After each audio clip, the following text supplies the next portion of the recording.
गुंजा की माँ बहुत भोली थी। वो गुंजा को बड़े प्यार और लाड़ से रखती थी।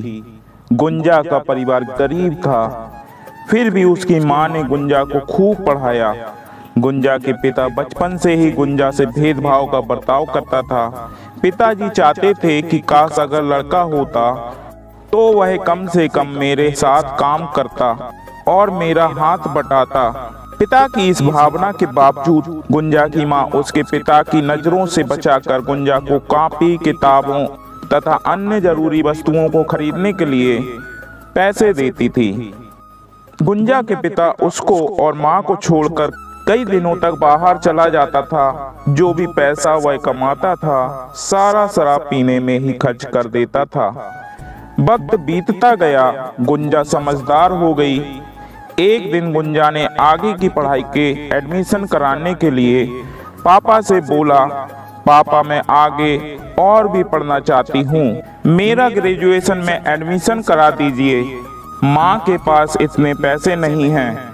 बेटी की बात सुनकर पिता बोला, तू कितनी भी पढ़ लिख जाए, आखिर तुझे घर का कामकाज ही तो संभालना है, क्या करेगी आगे पढ़कर।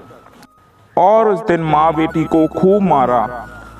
पिता के इस व्यवहार से गुंजा ने मन ही मन सोच लिया कि अब वो आगे की पढ़ाई नहीं करेगी।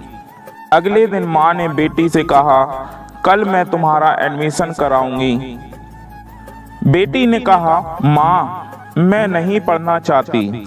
फिर भी माँ ने जी तोड़कर मेहनत करके गुंजा को खूब पढ़ाया और गुंजा ने भी खूब मेहनत करते हुए आगे बढ़ती रही।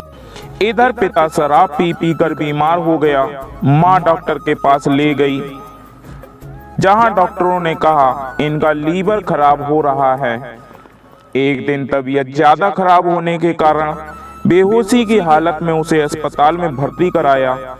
अगले दिन जब उसे होश आया तो डॉक्टर की सूरत देखकर दंग रह गया, क्योंकि वह डॉक्टर कोई और नहीं बल्कि उसकी बेटी गुंजा थी। अब पिता को भी अपनी पिछली गलतियों का एहसास हुआ और अपनी बेटी से माफी मांगने लगा। दोस्तों, बेटी अनमोल गहना होती है।